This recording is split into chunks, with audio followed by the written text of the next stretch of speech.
have your weekly meeting recap. The Board of Public Works talks roadway projects, new building plans, and more. Plus, EL resident and local author Christina Us will be teaching at the library.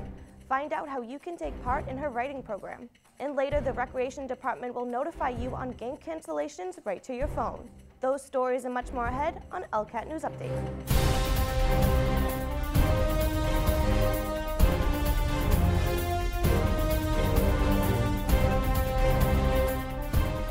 Thanks for tuning in to LCAT News Update. I'm Rebecca Green.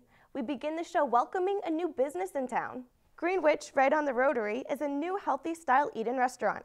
Greenwich offers specialty salad bowls, deli-style sandwiches, soups, desserts, and more. They're proud to serve residents fresh ingredients and provide healthy options.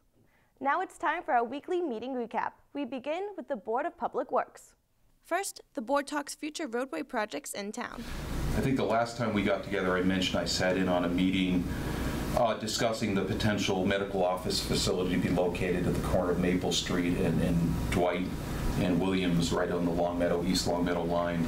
Myself and representatives of Longmeadow are looking at primarily traffic impacts at this point in the traffic study that's been done, both to get an understanding of what the potential impacts are, and then also a little bit longer term of what some of the potential improvements might be coming out of the project that could ultimately not only mitigate the impact of the project, but to solve some of the long-term problems that exist at that whole corridor, going all the way from Chestnut and Benton up through Maple and Williams and Dwight up to Converse, with 3 of those intersections being in Longmeadow and 1 of them being in East Longmeadow, but the impact really being on both sides of the town line. It's my understanding right now the concept is to fully upgrade all of the signals in that corridor, including a new signal that would be installed at the intersection of Converse and the project driveway, and the existing signals at Williams and Maple and at Benton and Chestnut, and coordinate those signals so that they all work together. Moving on to another roadway project, the Shaker Road Chestnut Street intersection. As the board knows, we put in the right-hand turn lane from Shaker southbound, right-hand turn onto Shaker. Our next piece of that is we're adding a lane going up the hill in Chestnut. Our holdup there right now is the pole relocations with National Grid. They have done some of the design work at this moment, and what they've determined is that they need to do some additional, without a map it's a little hard to explain, but they need to do some additional guy wire, some additional restraints on some of the poles after they're relocated that will actually not require any new poles, but may require some additional guying. There were a couple of poles located behind La Fiorentina that would actually tie off to one of their relocated poles. And for that reason, I was meeting with the owner of La Fiorentina today to talk with them about, whether they'd be willing to allow National Grid to come in and do some additional guy wire work and things like that. So we're working that process through as well. Once we can get that taken care of, we can get the utility company relocations taken care of, then at that point we'd be ready with our staff to get in there and do the lane widening going up the hill. And at that point, that's when we put the signal changes into effect. Because the signal changes will incorporate the modifications we're making, adding the new left-hand turn coming down the hill, as well as, again, without a picture it's hard to explain it, but right now on the southbound approach on Chestnut, we have a dedicated right-hand turn and a combined straight-through left-hand turn. We painted the right-hand turn arrows so that once we get the signal changes made, we could actually make that a combined right-hand turn straight through by adding the straight-through arrow on top of essentially the right-hand turn arrow. So that's kind of the next phase of this, that again is all hinging on getting the utility poles moved, getting the road widened, and then making some of these other changes. The board also noted that the last day for Christmas tree pickup was January 9th. For those who missed the deadline, you may discard your tree at the transfer station located on Summers Road. The transfer station is open on Saturdays only from 9 a.m. to 5 p.m. Rules and fees can be found at eastlongmeadowma.gov. Switching gears, we take a look at town department updates. We start with the fire department. our LCAT team visits the fire station where Lieutenant Chris Beecher explains an upcoming fundraiser. It's our ziti and meatball dinner. It's our fundraiser for the Firefighters Association. The Firefighters Association is just a group within the fire department, and it's just kind of set up to promote unity within the fire department. It's something we do with a lot of the families within the department, and we also use it for charitable donations to events within town as well as other departments that are around us. And we're going to be having ziti, meatballs, bread, salad, and then for dessert we'll have cake and ice cream and coffee.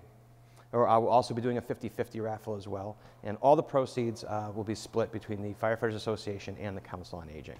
The ziti and meatball fundraiser dinner takes place on Saturday, January 28th at the Pleasant View Senior Center. For those interested, tickets are available at the fire department and the senior center. Another fire update, open burning season begins January 15th. People use it to burn certain things in their yard. Usually it's tree trimmings, prunings, things like that. Just to things that you normally couldn't get, take to the transfer station. We don't allow it to be piles of leaves, anything like that. Tree limbs, stumps, tires, none of that is allowed. It's all just basically for just small trimmings within your yard. Permits are available at the fire station. So they're $5 as they have been in years past. Cash or check is available. You can payable to the town of East Long Meadow if you're writing a check. And as usual, it's a daily basis you have to call, find out if burning is allowed that day. It's based on a couple factors. The state allows us if it's acceptable through wind conditions, through if its conditions are too dry, and as well as the fire chief will also make a final determination based on local events. Next, we take a look at updates from the Recreation Department. Registration for spring sports is still open. Take a look at the current brochure to see what programs are best for you. There's something for all ages. For those already registered, take advantage of the Notify Me text alerts. The Recreation Department has set up this alert system to reach out to players, coaches, and parents when a game is canceled due to bad weather. Sign up for text alerts at elrec.recdesk.com. Moving on, let's see what Boy Scout Troop 275 is up to. The troop takes on numerous community service projects throughout the year. And part of giving back to the community, they also host fundraisers. Their upcoming fundraiser will benefit victims of the Gatlinburg, Tennessee fires. Pork dinner coming up soon. All the donations and money is going to go to a family who lost all their belongings and home in a fire. We're going to be mostly serving, no cooking for us because that's all handled by the church and all that. So we'll be serving, helping get tables clean and getting people seated and all set. We need a lot of people so we can get as much stuff out to this family because they need as much as they can get. The pork dinner takes place on Sunday, February 5th at 11 a.m. at St. Paul Lutheran Church on Elm Street. Now it's time for our weekly segment, Library Learning. The library is starting off 2017 full of programs. Going in order, we start with the first movie night of the year. Get ready for a heartfelt film based on real events. Tom Hanks plays Captain Chesley Sullenberger, who lands his damaged plane on the Hudson River in order to save the flight's passengers and crew. The showing takes place on Friday, January 13th at 1 p.m. in the library community room. No registration required. Next, the library is excited to welcome EL resident and local author Christina Us.